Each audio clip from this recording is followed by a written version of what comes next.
Sus amigas dijeron, ignóralo durante un mes. 2 semanas después, les mostré cómo se siente el silencio. 2 semanas. Ese fue el tiempo que mi mujer, Amélie, y su club de lectura decidieron que yo debía ser invisible. Pero para el día 14, me tomé la palabra, invisible, al pie de la letra. Y cuando ella se dio cuenta de lo que eso significaba, la llamada de pánico comenzó a las 11 de la noche y no cesó hasta el amanecer. Déjenme contarles cómo empezó todo esto, porque el final les va a volar la cabeza. Fue un jueves por la noche cuando todo cambió. Llegué a casa temprano de hacer la compra, sobre las 4 de la tarde. Oí risas que venían del salón. El club de lectura de Amélie estaba reunido. 5 mujeres sentadas alrededor de nuestra mesa de centro con copas de vino y una pila de libros que sabía que en realidad no habían leído. Entré con las bolsas de la compra, sonreí y saludé a todas. La habitación quedó en completo silencio. Las 5 mujeres me miraron fijamente durante exactamente 3 segundos, luego desviaron la mirada deliberadamente y reanudaron su conversación como si yo no hubiera dicho nada en absoluto. Amélie ni siquiera me dedicó una mirada. Me quedé allí, sosteniendo las bolsas, confundido. ¿Qué está pasando?, pregunté. Nada. Ni una palabra. Ni el más mínimo atisbo de reconocimiento. Siguieron hablando, ignorándome por completo, sobre un libro de psicología de relaciones que habían estado discutiendo. Dejé las bolsas en la encimera y lo intenté de nuevo. Amélie, ¿todo bien? Ella pasó a mi lado para rellenar su copa de vino, rodeándome como si yo fuera un mueble más. Fue entonces cuando me di cuenta. La forma en que no me miraban no era natural. Estaba coordinado. Las miembros del club de lectura se fueron 1 hora después. Todas se despidieron de Amélie. Ninguna de ellas me miró al salir. Después de que se fueran, Amélie subió directamente las escaleras sin decir una palabra. La seguí, tratando de entender qué estaba pasando. Se preparó para dormir en completo silencio, se puso los auriculares y se giró dándome la espalda. Me quedé despierto esa primera noche tratando de encontrarle sentido a todo. Amélie dormía plácidamente, o al menos lo aparentaba. Repasé mentalmente las miradas coordinadas, la sincronización perfecta de su silencio. Entonces recordé que Amélie había mencionado que su club de lectura había estado leyendo un libro de psicología de relaciones sobre comunicación y dinámicas de poder. No lo sabía entonces, pero ese club de lectura había votado 4-1. La moción era tratarme como si fuera invisible durante 30 días para enseñarme a valorarla.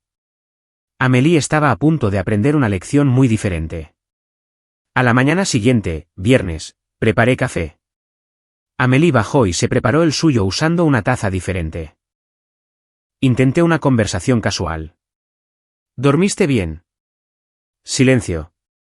Se preparó el desayuno y dejó mi tazón habitual en el armario. Luego se fue a su despacho en casa y cerró la puerta. Fue entonces cuando me di cuenta de que esto no iba a ser cosa de un solo día. Esto iba a continuar. Yo trabajaba desde mi escritorio en el salón. Amélie salió para almorzar sobre el mediodía y no me ofreció nada. Hacía llamadas telefónicas justo a mi lado, riendo y charlando con quienquiera que estuviera al otro lado. En el momento en que colgaba, su rostro se volvía inexpresivo. Le envié un mensaje de texto. ¿Podemos hablar? La vi leerlo. Vi los puntos de escritura aparecer y luego detenerse. Sin respuesta. Fue entonces cuando algo hizo clic en mi cabeza. Ella podía ignorarme, pero yo no tenía por qué permanecer visible. Esa noche, pedí comida para llevar. Suficiente para una persona. Comí en la mesa mientras Amélie calentaba unas tristes sobras en el microondas. No le ofrecí nada de mi comida.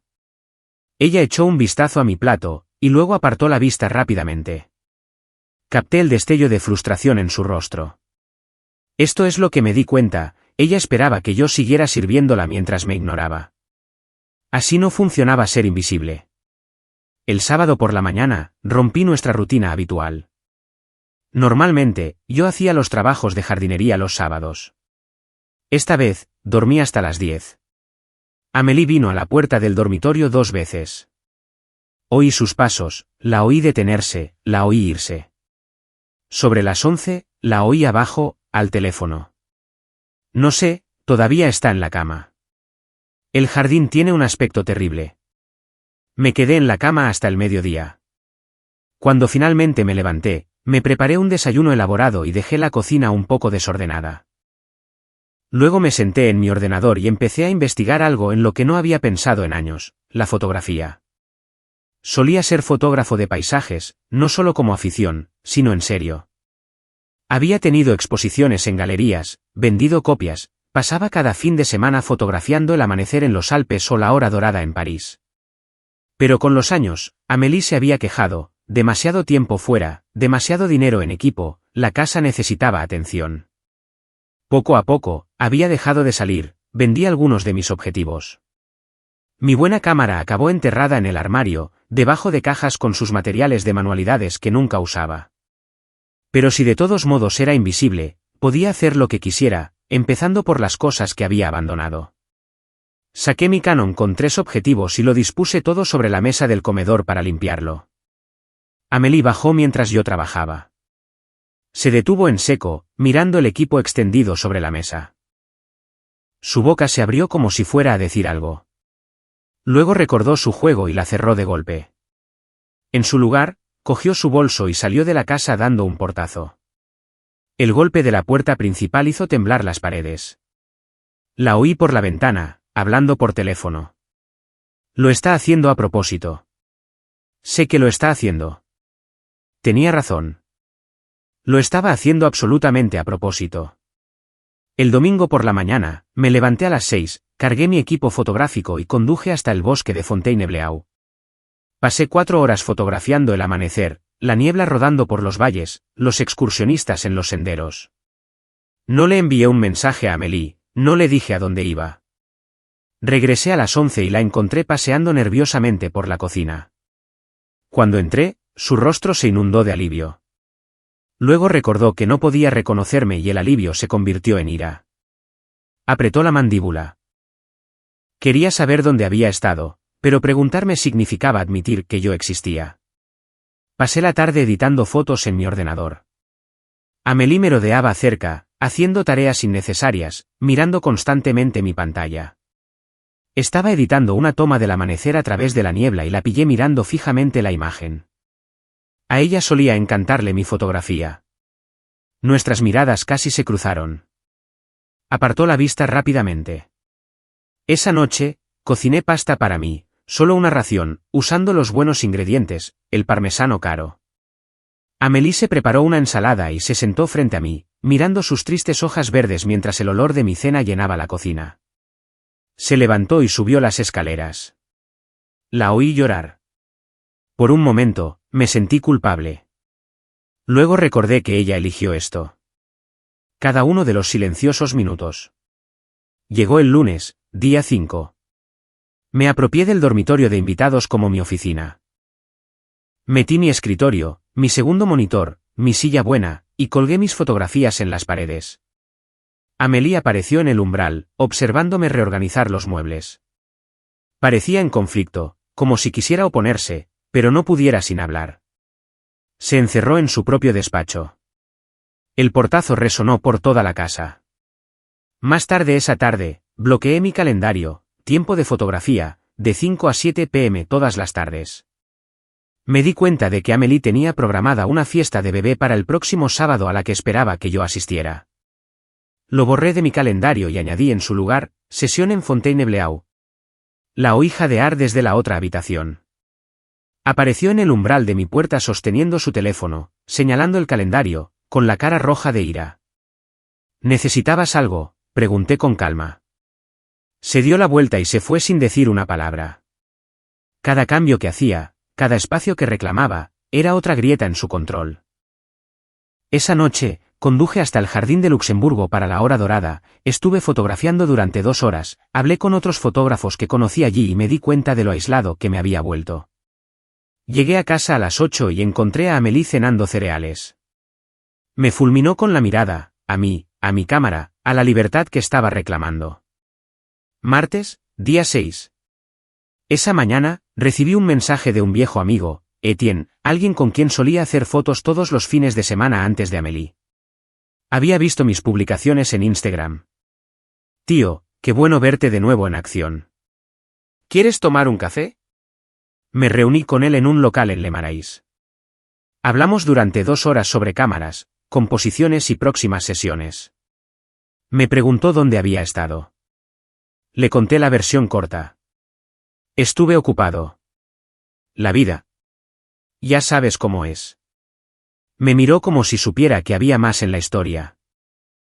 Bueno, sea lo que sea que te haya traído de vuelta, me alegro. Siempre fuiste demasiado bueno para simplemente dejarlo. Hicimos planes para hacer fotos juntos el fin de semana siguiente. Caminando de vuelta a mi coche, me di cuenta de cuánto había echado de menos tener amigos que compartieran mis intereses. Amélie nunca había entendido la comunidad de fotógrafos, decía que era solo una excusa para evitar mis responsabilidades en casa. Más tarde ese día, decidí cocinar. Siempre he sido el mejor cocinero de la casa. Amélie apenas puede hacer una tostada sin quemarla. Me preparé tacos de ternera coreana. La casa olía increíble. Amélie bajó, atraída por el olor. Me vio emplatar un taco perfecto. Me senté en la mesa y no levanté la vista. Ella se preparó una tostada con mantequilla de cacahuete y se sentó frente a mí, mirando fijamente mi comida. Había pasado 5 años cocinando comidas que ella apenas apreciaba. Ahora le tocaba apreciar lo que había dado por sentado. Sobre las 2 de la tarde, la amiga de Amélie, Monique, vino de visita. Se sentaron en el salón a hablar. Yo pasé por allí con mi bolsa de la cámara, saliendo para una sesión. Monique dijo, «Oh, hola, Marcel. ¿Sales?» Amélie le hizo un gesto brusco a Monique. Monique pareció confundida. Dejó de hablar a media frase. Las vi tener este intercambio silencioso. Monique parecía incómoda. «Amélie, esto es raro». Amélie la llevó a la cocina. Oí susurros urgentes. Todo el mes, necesita aprender. La respuesta de Monique fue clara, incluso susurrada. Esto parece extremo. Incluso sus amigas pensaban que esto era una locura, pero ella estaba decidida a ganar. Esa noche, estaba actualizando mi antiguo sitio web de fotografía cuando encontré algo interesante en mi carpeta de mensajes. Mensajes del dueño de una galería de hacía 18 meses. Me encantaría exponer tu trabajo. ¿Sigues haciendo fotos? Nunca había visto esos mensajes.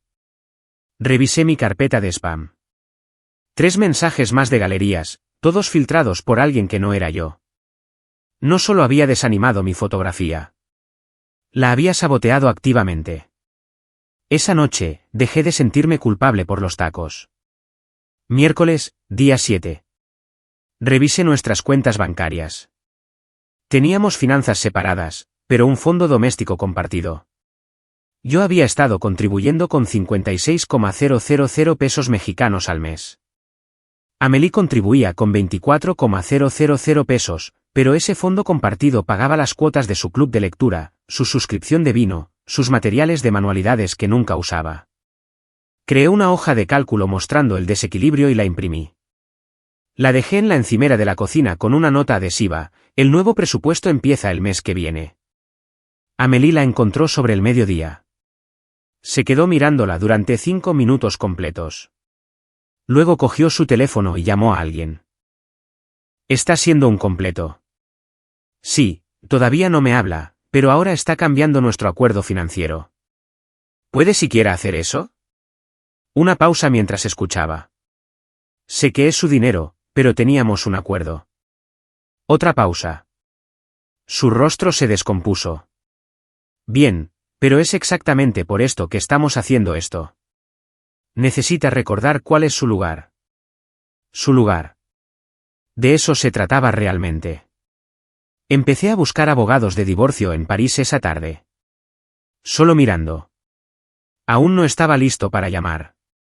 Pero descargué nuestros documentos financieros, hice fotos de papeles importantes, hice una copia de seguridad de mi portafolio de fotografía en la nube. No estaba planeando irme. Estaba planeando para la posibilidad. Jueves, día 8. Mientras Amélie estaba en una llamada de Zoom, reorganicé el salón. Creé un rincón de visualización de fotografías adecuado con buena iluminación. Quité sus 23 cojines decorativos. Sí, 23. Los doné a Emmaús antes de que pudiera detenerme. Colgué 3 de mis impresiones de paisajes donde habían estado sus carteles con frases tipo, la viernes es belle. Amélie terminó su llamada antes y bajó. Se puso pálida cuando vio los cambios. Empezó a hacer fotos de la habitación con su teléfono, con las manos temblando. Evidencia, probablemente. Esa tarde, abordé el armario de nuestro dormitorio. Mi ropa había estado apretujada en el 20% del espacio. El resto estaba lleno de la ropa de Amélie, mucha con las etiquetas todavía puestas. Más de 30,000 pesos en artículos sin estrenar. Lo empaqueté todo en cajas y las puse en su despacho con una nota, dónalo o véndelo en eBay, tú eliges. Luego extendí mi ropa adecuadamente en el armario. Lo descubrió a las 3 de la tarde, oí gritos y llantos a través de la puerta de su despacho mientras llamaba a alguien. Está desmantelando toda nuestra casa. Esto es abusivo. La voz de su amiga era débil pero clara. Amélie, quizás deberías hablar con él. No, nos comprometimos a 30 días. Esa noche, Amélie intentó enviarme un mensaje. Necesitamos hablar. Lo leí mientras ella estaba a 2 metros de distancia, mirándome. No respondí.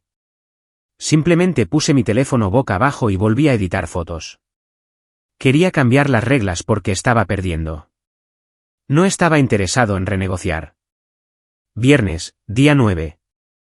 Actualicé mi Instagram de fotografía inactivo, publiqué 5 de mis mejores tomas recientes del bosque de Fontainebleau y el jardín de Luxemburgo. En horas, más de 200, me gusta, 30 comentarios de viejos amigos fotógrafos. 2 dueños de galerías me enviaron mensajes directos. Mi antiguo mentor de fotografía comentó, Marcel, ¿dónde has estado? Estas son increíbles. El Instagram de Amélie estaba vinculado al mío. Estaba viendo toda la interacción. Todos los comentarios de otros fotógrafos, incluidas varias mujeres. Su rostro mostraba celos mezclados con ira. El dueño de una galería me envió un mensaje. Reunión de artistas del primer viernes la semana que viene en Les Dax. Deberías venir, trae tu portafolio. Respondí de inmediato. Allí estaré. Lo añadí a nuestro calendario compartido. Amélie vio la notificación. Escribió y borró 3 mensajes diferentes. Finalmente, lo dejó estar. Esa noche, se preparó la cena a las 5 de la tarde, durante mi hora habitual de fotografía. Hacía ruido con las ollas y sartenes. Me fui a mi sesión de todos modos. Llegué a casa a las 9. Amélie todavía estaba despierta, con mi Instagram abierto en su portátil. Lo cerró rápidamente cuando entré. Había estado espiando mi cuenta. Fui a la cocina a por agua. Me siguió. La primera vez que me seguía a alguna parte. Abrió la boca varias veces. Quería preguntar por las mujeres que comentaban. Quería preguntar por la reunión de la galería, pero no podía preguntar sin hablarme. Finalmente, cogió su portátil y subió las escaleras. El portazo hizo vibrar el marco. Había creado la trampa perfecta. No podía controlar lo que no podía reconocer. Sábado, día 10. Salí a las 5 de la mañana hacia el Parque Natural Regional del Vexin-Franchise. No le dije a Amélie a dónde iba. Pasé todo el día haciendo fotos. Me reuní con amigos fotógrafos. Fuimos a almorzar a Versalles después. La primera interacción social real en meses. Llegué a casa a las 4. El coche de Amélie estaba allí, pero ella no. Verifiqué su ubicación en nuestra aplicación compartida. Estaba sentada en el aparcamiento de una cafetería a 3 manzanas. Había estado esperando a ver cuándo llegaría a casa. Me estaba vigilando. El hombre invisible se había convertido en todo su foco de atención. Esa noche, Amélie tuvo a su club de lectura de nuevo. Yo estaba en mi despacho con la puerta entreabierta. Podía oír todo desde el salón. Monique dijo, Amélie, has perdido peso. Pareces agotada. Estoy bien. Esto está funcionando. Otra voz, Isabelle. ¿De verdad? Parece más feliz que nunca. Eso es solo terquedad. Pronto cederá. Han pasado 10 días. Monique dijo, creo que deberías hablar con él. Nos comprometimos a 30 días. La votación fue 4-1. Isabelle intervino. Yo no voté por esto. Voté por tener una conversación honesta. Bueno, ya es demasiado tarde. No puedo ceder primero. Eso significa que él gana. ¿Qué estás ganando, Amélie? Un largo silencio. Mi matrimonio. Estoy recuperando mi matrimonio. La voz de Isabelle fue suave. No creo que funcione así. Había convertido nuestro matrimonio en un juego que estaba decidida a ganar. No podía ver que ya había perdido. Esa noche, no podía dormir. No por estrés, sino por emoción. Me uní a un foro de fotografía en línea en el que solía ser activo hace años. Publiqué algunos de mis trabajos recientes en la sección de críticas. En una hora, tenía 15 respuestas. La mayoría eran positivas, ofreciendo sugerencias técnicas y preguntando sobre mi proceso. Un comentario destacó. Bienvenido de nuevo, Marcel Dupont. Recuerdo tu trabajo de hace años. Me alegro de verte haciendo fotos de nuevo. Alguien se había acordado de mí. Alguien se había dado cuenta de que había estado ausente y se alegraba de mi regreso. Fue algo tan pequeño, pero me golpeó fuerte. Había estado tan concentrado en mantener feliz a Amélie que lo había olvidado. Había toda una comunidad de personas que valoraban lo que hacía. Esa noche, me senté en mi despacho mirando la vida que había reconstruido en 10 días. Una carrera fotográfica reiniciándose, espacio en mi propia casa, límites financieros establecidos, libertad para moverme, respirar y existir. Lo comparé con los 5 años anteriores. Andando con pies de plomo, aficiones abandonadas, aislado de los amigos, críticas constantes disfrazadas de feedback. Abrí Google y busqué, abogados de divorcio en París. Había pasado 10 días siendo invisible. Era hora de hacerlo permanente. Domingo, día 11. Hice consultas telefónicas con 3 abogados de divorcio desde mi coche en varios aparcamientos. La tercera, Laurence Martel, dijo algo que se me quedó grabado. El tratamiento de silencio es una forma de abuso emocional. Documenta todo. La elegí. Cita programada para el lunes. Me envió por correo electrónico los formularios de admisión y una lista de documentos. El domingo por la noche, después de reunirme con abogados y crear mi cronograma, encontré mi antiguo portafolio en una caja en el garaje. Copias físicas de mis mejores trabajos. Premios de concursos que había ganado. Recortes de prensa de un reportaje en una revista de arte local. Me había olvidado de la mayor parte de esto. Amélie nunca había querido que se exhibieran en la casa. Decía que era presunción. Así que los había guardado y finalmente olvidé que existían. Mirándolos ahora, vi a alguien que apenas reconocía. Un artista seguro de sí mismo que había tenido una visión y la habilidad para ejecutarla. Alguien que había sido reconocido y celebrado por su trabajo. Esa persona había desaparecido lentamente durante 5 años, pero estaba volviendo. Esa noche, preparé la comida para la semana. Amélie se sentó sola en el salón mientras yo cocinaba. Normalmente, el domingo era nuestro día juntos. Ya no.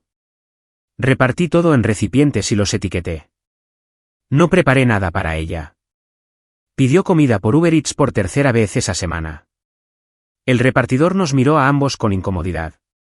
Yo cocinando en la cocina, Amélie en el sofá, ignorándome. Incluso los extraños podían ver que nuestro matrimonio ya estaba acabado. Lunes, día 12. Me tomé un almuerzo largo y me reuní con Laurence Martel en persona. Su despacho estaba en Saint-Germain-des-Prés, profesional y elegante. Le expliqué todo. La votación del club de lectura, el silencio coordinado, le mostré mi cronograma y mis pruebas. Su rostro era compasivo pero no sorprendido. Veo casos como este más a menudo de lo que piensas. Revisó mis finanzas. Estás en buena forma. Cuentas separadas, sin hijos, la casa a nombre de ambos. Podemos presentar la demanda de inmediato. Hay un periodo de espera legal en Francia. ¿A dónde irás?, preguntó. No había pensado tan lejos. Piénsalo, dijo. Necesitarás una dirección para los papeles. Salí de su oficina y conduje por la ciudad.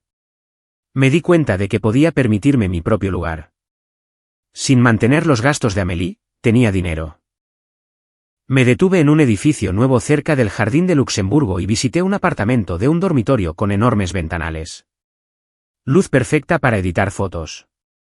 Me lo quedo. ¿Cuándo puedo mudarme? La verificación de antecedentes tarda 24 horas. Podrías tener las llaves para el miércoles. Pagué los depósitos allí mismo. Por primera vez en semanas, sentí una emoción genuina. Llegué a casa a las 7 de la tarde. Amélie estaba esperando, irradiando una energía agresiva. Almuerzo largo. No era una pregunta, era una acusación. La miré. ¿Dijiste algo? Cerró de golpe su portátil y subió las escaleras. La oí al teléfono. Estuvo fuera durante 4 horas hoy. ¿4 horas?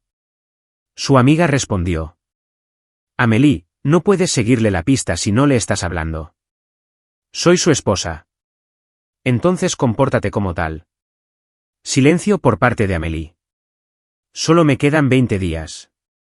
Puedo hacerlo. Pensé, no te quedan 20 días. Te quedan 2. Martes, día 13. Recibí el correo electrónico. Su solicitud ha sido aprobada. Recogí las llaves durante el almuerzo.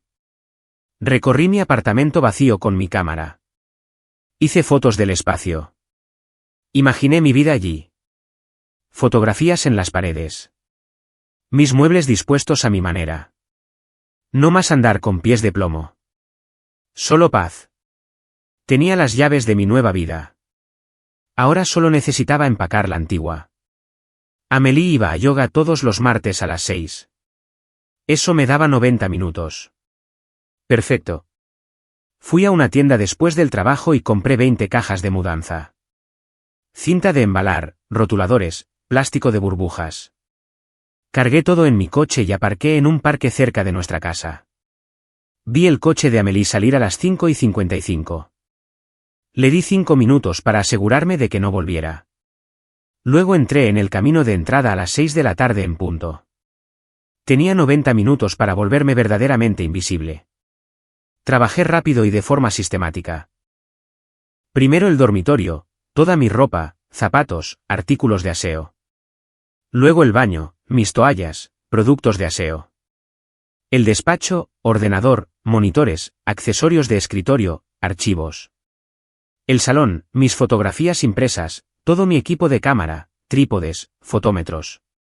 El garaje, mis herramientas, mi bicicleta, equipo de acampada. La cocina, solo mi cafetera y mi único cuchillo bueno. Todo cupo en 15 cajas más las bolsas del equipo. 3 viajes para cargar el coche. A las 7:25, había terminado. La casa se veía extraña ahora, con agujeros donde habían estado mis cosas. Las cosas de Amélie por todas partes, pero mi presencia completamente borrada. Lo último, la nota. Me senté en la encimera de la cocina y pasé por 3 borradores. La versión final la escribí en nuestro papel de carta de calidad. Un toque irónico. Ser invisible significa haber desaparecido. Durante 2 semanas, me trataste como si no existiera. Quiero que sepas que funcionó. Finalmente veo con claridad en qué se había convertido nuestro matrimonio. Dijiste que necesitaba aprender cuál era mi lugar. Aprendí que mi lugar no está aquí. Los papeles del divorcio serán entregados el viernes. He dejado todo lo que era verdaderamente nuestro, que, resulta, no era mucho. Quédate con la casa, los muebles, la vida que diseñaste. Yo me quedaré con las partes de mí mismo que casi perdí. Gracias por el tratamiento de silencio. Fue el mejor regalo que me has hecho jamás. Me recordó quién era antes de convertirme en quien tú necesitabas que fuera. No estoy enfadado. No estoy herido. Simplemente, ya no estoy. No llames. No escribas. Me querías invisible. Ahora lo soy. Marcel. Pede, tienes 2 semanas para preparar tu respuesta a la demanda de divorcio. Es más aviso del que tú me diste a mí. Coloqué la nota en el centro exacto de la encimera de la cocina. Puse las llaves de mi casa encima. Me quedé solo con la llave del coche. Salí a las 7:30 de la tarde. Ella llegaría a casa a las 7:45. 15 minutos para que toda mi vida desapareciera. Eché un último vistazo. 5 años en esta casa. No podía recordar la última vez que me había sentido como en casa aquí. Cerré la puerta detrás de mí y conduje a mi nuevo apartamento. Descargué cajas mientras escuchaba música. Me di cuenta de que estaba sonriendo de verdad. La primera paz genuina en años. Pasé la siguiente hora simplemente sentado en mi apartamento vacío. Aún sin muebles, solo cajas y mi equipo de cámara. Las ventanas daban al este. Luz matutina perfecta. Me imaginé despertando aquí, preparando café en mi propia cocina, editando fotos en un escritorio posicionado para captar la luz natural. Nadie que criticara mi desorden. Nadie que se quejara de mi horario. Nadie que me hiciera sentir culpable por hacer lo que amaba. Solo espacio, solo libertad, solo posibilidad. Hice una foto del salón vacío con mi teléfono. Se la envié a Etienne con una leyenda, nuevo comienzo. Respondió de inmediato. Claro que sí, hermano. Avísame cuando necesites ayuda para mover muebles. Tenía gente que me apoyaba. Simplemente había estado demasiado enterrado en mi matrimonio para verlos. Amélie llegó a casa a las 7:45. La imaginé entrando. Silencio real ahora, Marcel, no un silencio usado como arma. Algo se sentiría mal de inmediato. Vería el salón, paredes desnudas donde habían estado mis fotos. Correría escaleras arriba, armario vacío, baño, sus cosas desaparecidas, despacho completamente vaciado. De vuelta abajo, frenética. La cocina, la nota. La leería 1, 2, 3 veces. Ser invisible significa haber desaparecido. Sus manos temblarían. Revisaría el garaje. Coche desaparecido, herramientas desaparecidas, todo desaparecido. Miraría el reloj. 8:02. Mi teléfono empezó a vibrar a las 8:15. Amélie llamando. Rechacé. Mensaje de texto. Marcel, ¿dónde estás? No respondí. Llamada. Rechazada. Llamada. Rechazada. ¿Texto? Esto no es gracioso. ¿Texto? Necesitamos hablar. ¿Texto? Contesta el teléfono. Llamada rechazada. Notificación de buzón de voz. Marcel, no sé qué crees que estás haciendo, pero tienes que volver a casa ahora mismo. Más llamadas. Más textos. Voy a llamar a la policía. Finalmente respondí. No estoy desaparecido. Me he ido. Hay una diferencia. Amélie, ¿dónde estás? Yo, invisible. Bloqueé su número. Alrededor de las 11, la aplicación de mi cámara del timbre empezó a alertarme. Todavía tenía acceso a la cámara de la antigua casa. Revisé la transmisión. Monique estaba allí con Amélie en el porche. Monique intentando calmarla. Amélie llorando, gesticulando salvajemente. Monique finalmente se fue. Recibí llamadas de números desconocidos. Amélie usando los teléfonos de sus amigas. No contesté a ninguna. Texto del número de Monique. Claramente, Amélie, no puedes simplemente dejar a tu esposa sin hablar con ella. Respondí. Ella no me habló durante 2 semanas. Le devuelvo el favor por 2 años. Bloqueé ese número también. Finalmente, a la 1:47 de la madrugada, un texto del teléfono de la hermana de Amélie. Por favor, solo dile que estás a salvo. Respondí una última vez. Estoy a salvo. Estoy feliz. Soy libre. Dile a Amélie que consiguió exactamente lo que quería. Ahora soy invisible. Apagué mi teléfono. Dormí mejor esa noche que en 5 años.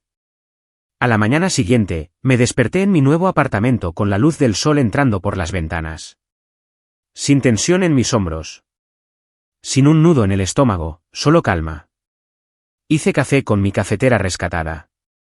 Me quedé en la ventana viendo despertar a la ciudad.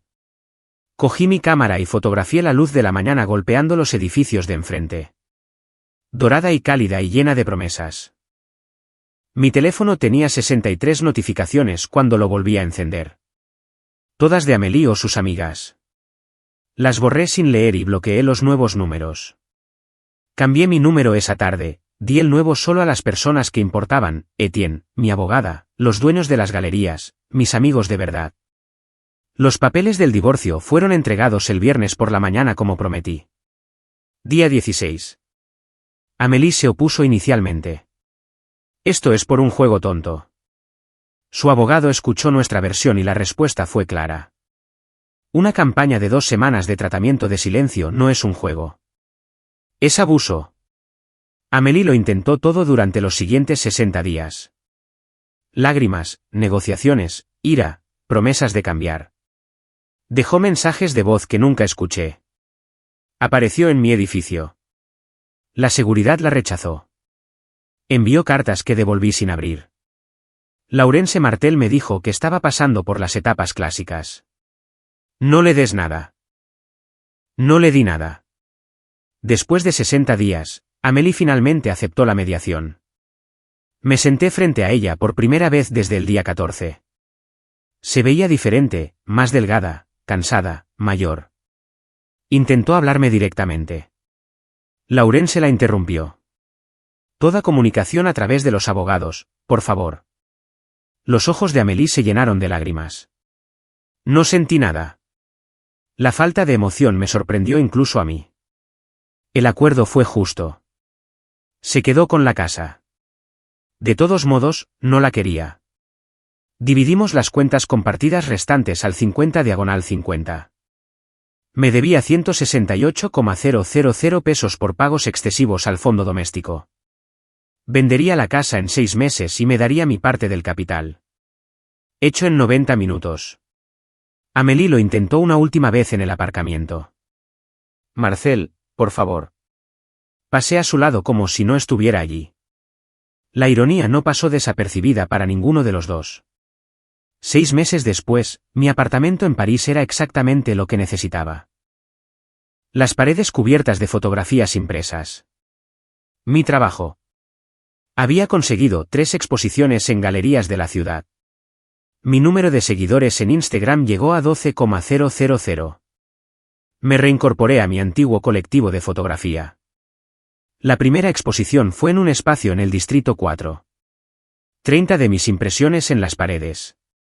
Se presentó una buena multitud.